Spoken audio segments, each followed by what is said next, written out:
I want to begin by diffusing my own title because the phrase "the dollar's days are numbered" is exactly the kind of phrase that invites two opposite errors.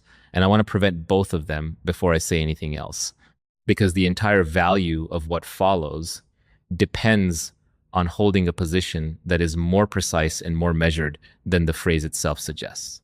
The first error is the error of the doom monger, the person who has been predicting the imminent and dramatic collapse of the dollar for decades, who sees a currency crisis around every corner, who has been consistently and embarrassingly wrong about timing in ways that have discredited the substance of the concern. I have no interest in joining that chorus, and if you are looking for a prediction that the dollar will collapse next year, you will not find it here, because I do not believe it, and the evidence does not support it. And the second error is the opposite one, the error of the comfortable, the assumption that the dollar's position is simply a law of nature, permanent and unquestionable, so fundamental to the structure of the world that it cannot conceivably change. This error is more common and I think more dangerous precisely because it feels like prudence, like sober realism, when it is in fact a failure to examine an assumption that has been stable for so long that it has become invisible. The truth sits between these, and it is more interesting than either, and it is this: the dollar itself is not going to disappear.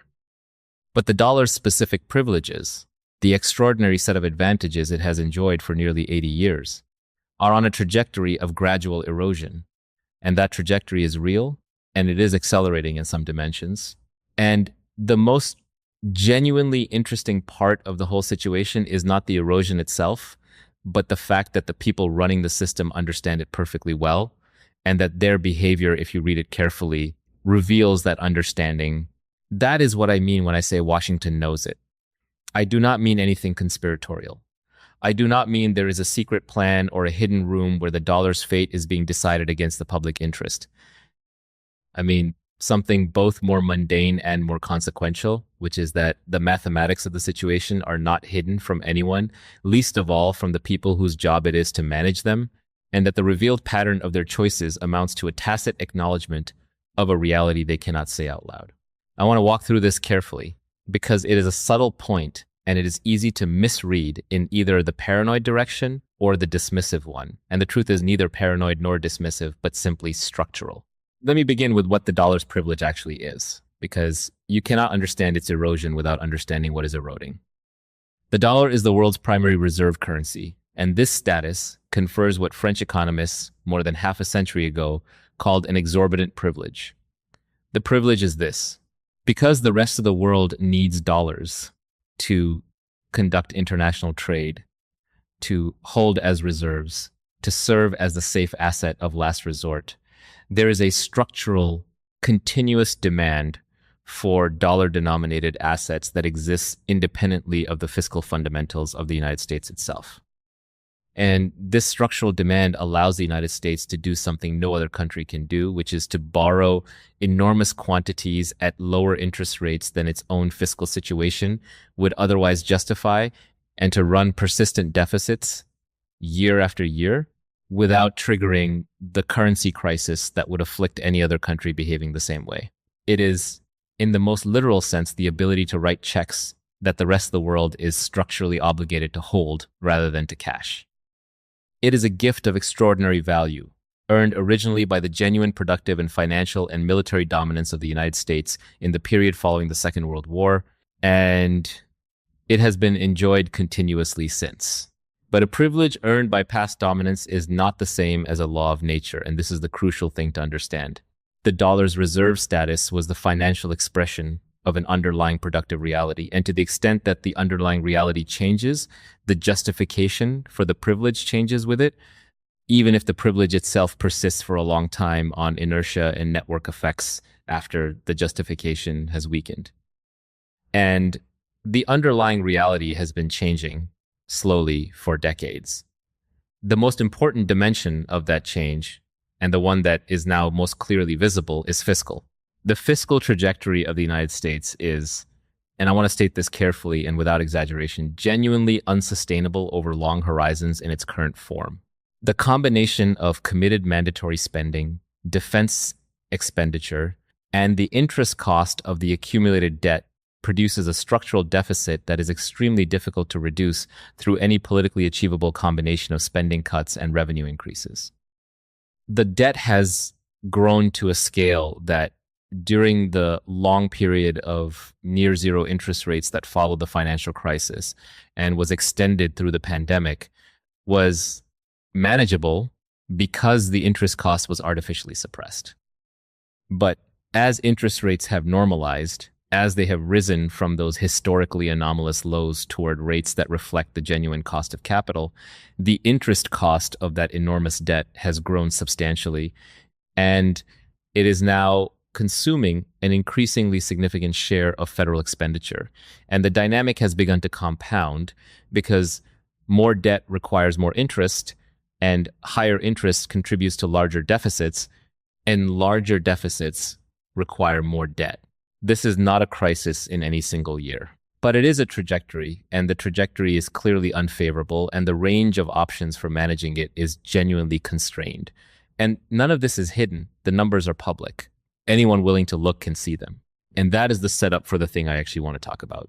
The principles that determine how to position yourself through a monetary transition of this kind, how to think clearly about a shift in the foundations of the financial system rather than reacting to the noise of any given moment, are worth studying deliberately and as a connected whole, and there's a body of work that lays them out carefully called the Naval Codex.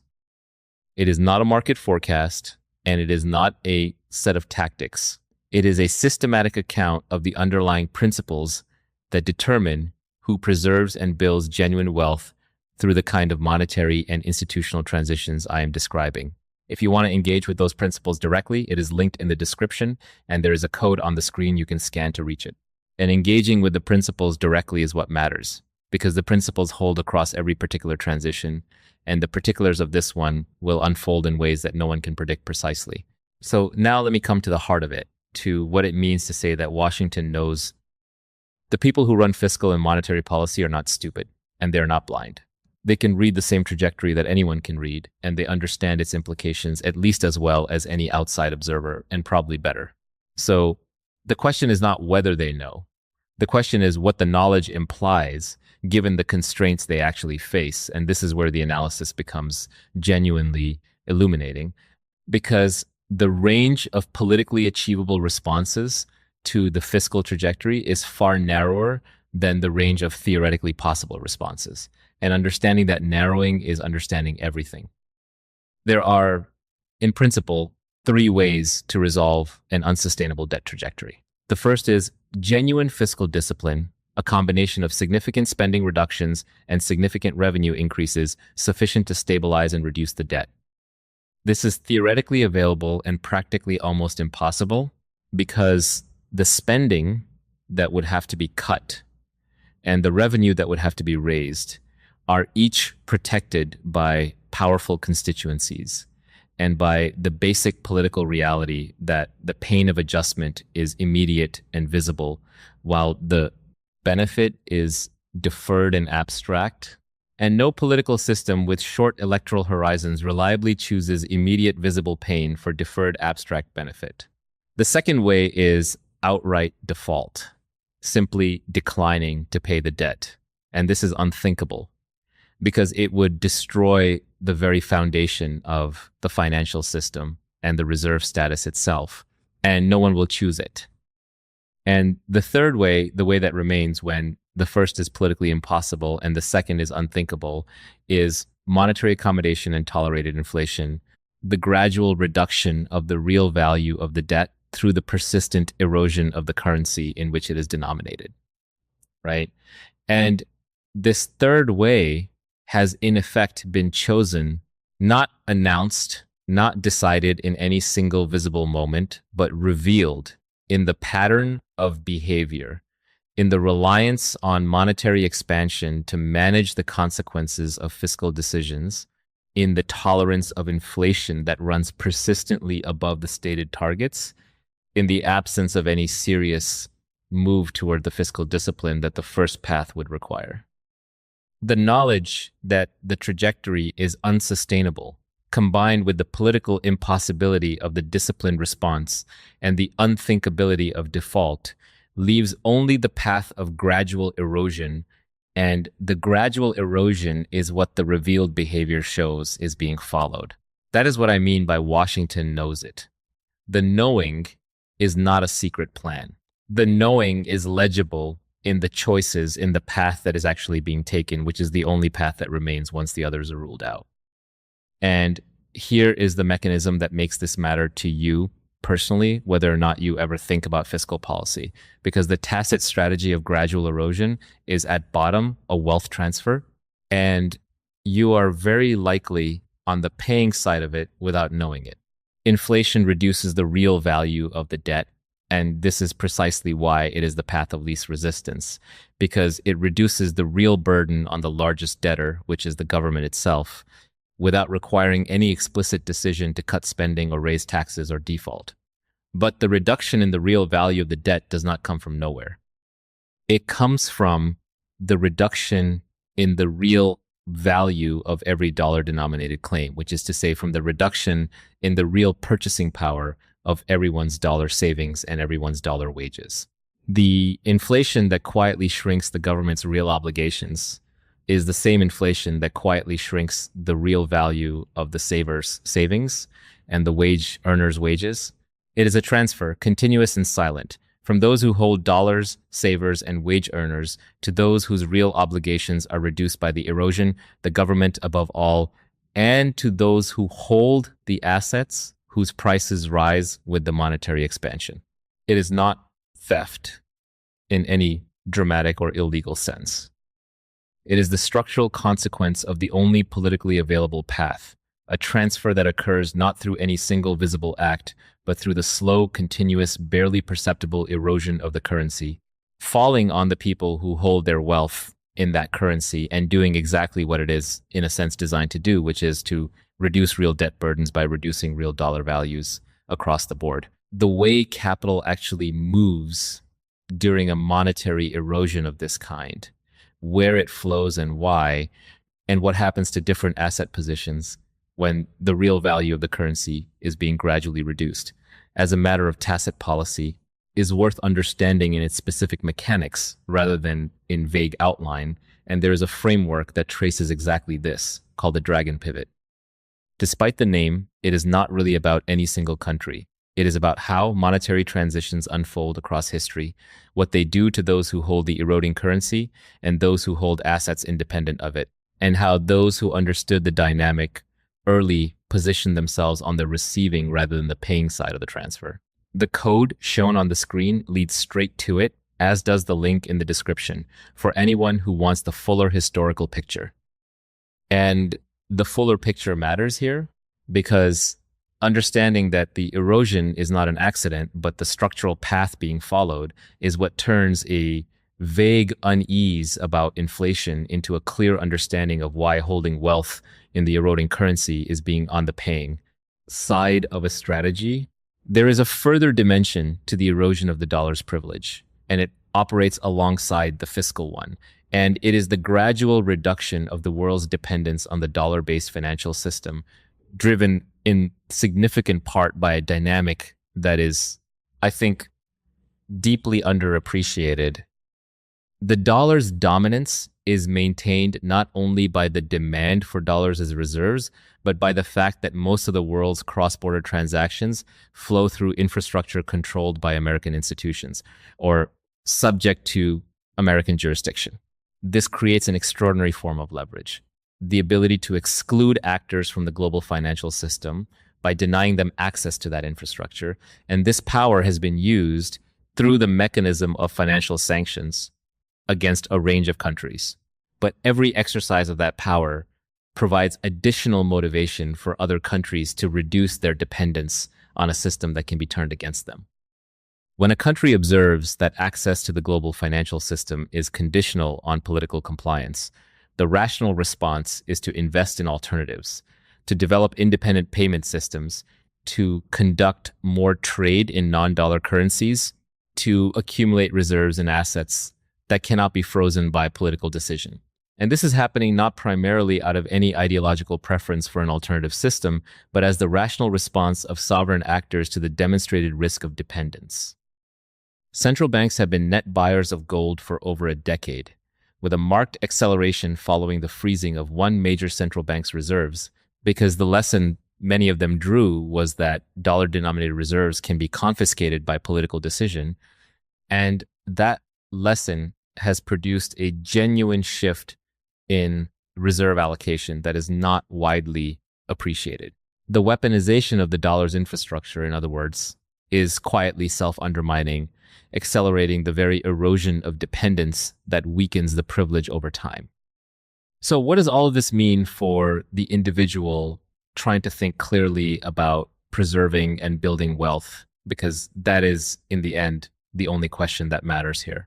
It means, first and most fundamentally, that holding your wealth entirely in a single currency, particularly the currency whose real value is being gradually eroded as a matter of tacit policy, is a form of concentration risk that is genuinely difficult to perceive from inside that currency's reference frame.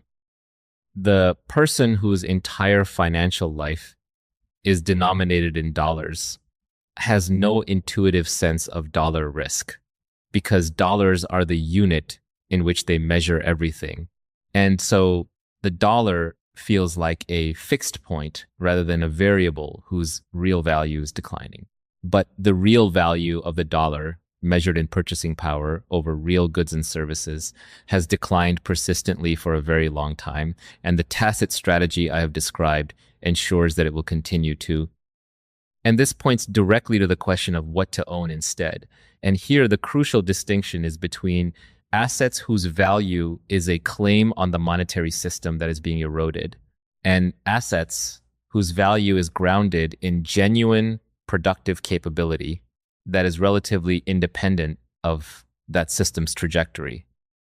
The work of distinguishing genuinely productive assets whose value is grounded in real economic activity and is therefore resistant to monetary erosion from mere financial claims on a system whose managers have every structural incentive to erode them and of building a position out of the former rather than the latter, is worth doing systematically. And there is a framework devoted precisely to that, called the sovereign vault.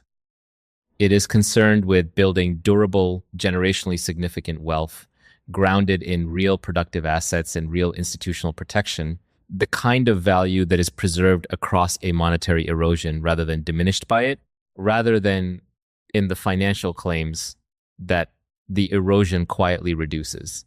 You will find it linked below, and the code on the screen will take you to it directly for anyone who wants to go deeper on the question of what to actually hold when the currency itself is on the paying side of the transfer.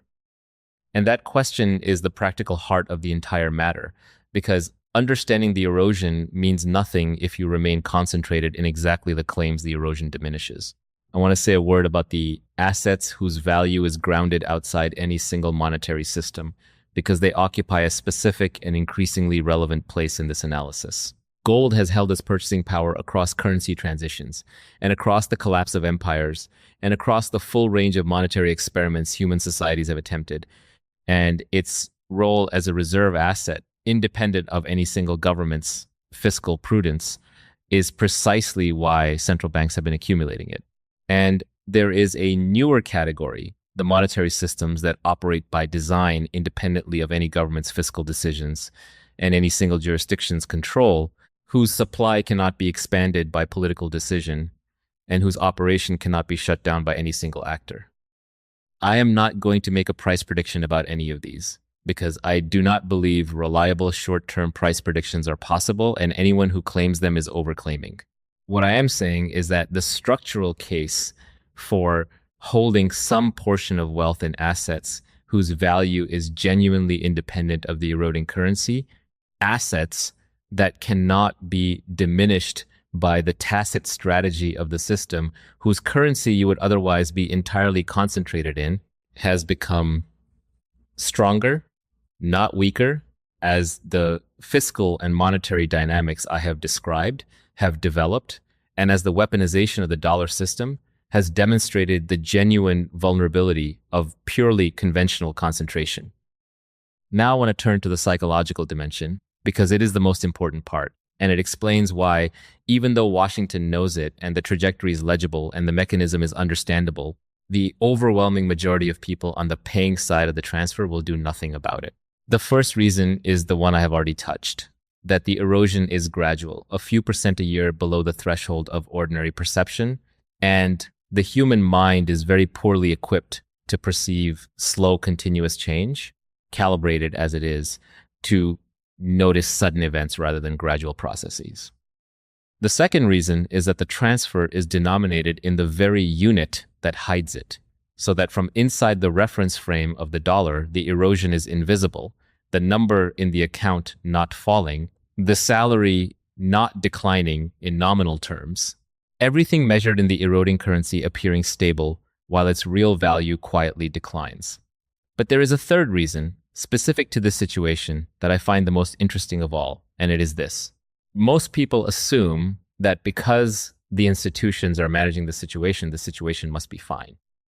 They outsource the judgment to the authorities, reasoning not unreasonably on the surface that the people whose job it is to manage the currency are managing it and that their management is a kind of guarantee. But this reasoning contains a subtle and critical error because it fails to understand what managing it actually means in this context. Managing the situation does not mean preventing the erosion. The revealed strategy of the institutions is the gradual erosion.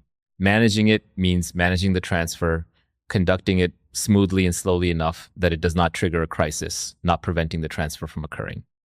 And so the person who trusts that the institutions are handling it and who therefore does nothing has misunderstood the nature of the handling.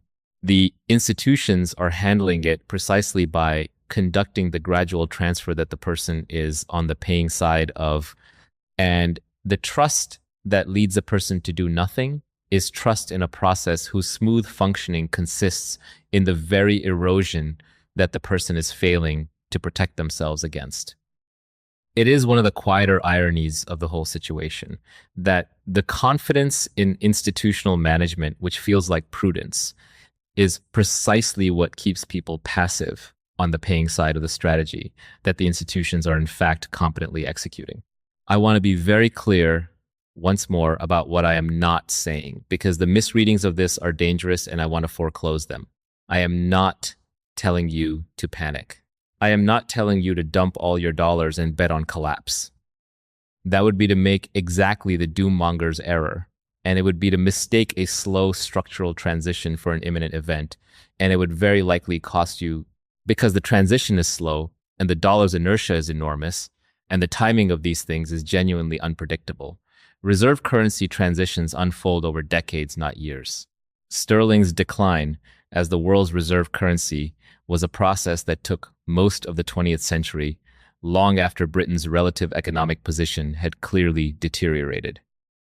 The dollar's position is supported by powerful network effects, by genuine continuing strengths in American finance and technology and military capability, and by the simple absence of a ready alternative that combines the necessary scale and liquidity and institutional depth. The dollar will survive. Its dominance and its exorbitant privilege, its ability to run persistent deficits that the world finances by holding its currency, are what will not survive intact the transition that is slowly underway. So I want to end, as I always do, not with an exhortation, but with an invitation to see clearly, because this is, in the end, one of the oldest patterns in all of monetary history, and it is not new.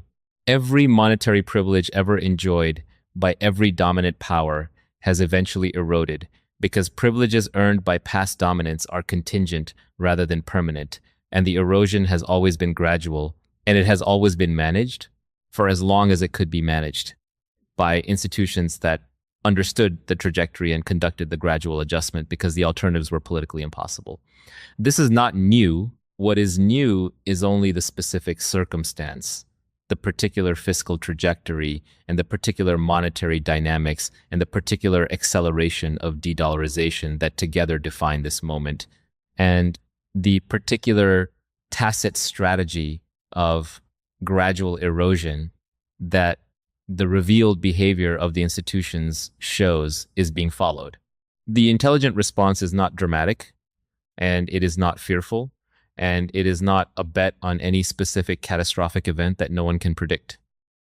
It is quiet, and it is early, and it consists simply in the recognition that concentration in a single eroding monetary claim is a risk worth reducing, in the diversification of wealth toward genuine productive assets and towards stores of value independent of any single system's trajectory, and in the clear-eyed understanding that when the institutions say they are managing the situation, what they are managing is the transfer, not preventing it. And the value of that quiet, early repositioning, invisible for a long time, the way these things always are, reveals itself, the way monetary transitions always reveal themselves, which is slowly through the long, gradual erosion that most people never perceive.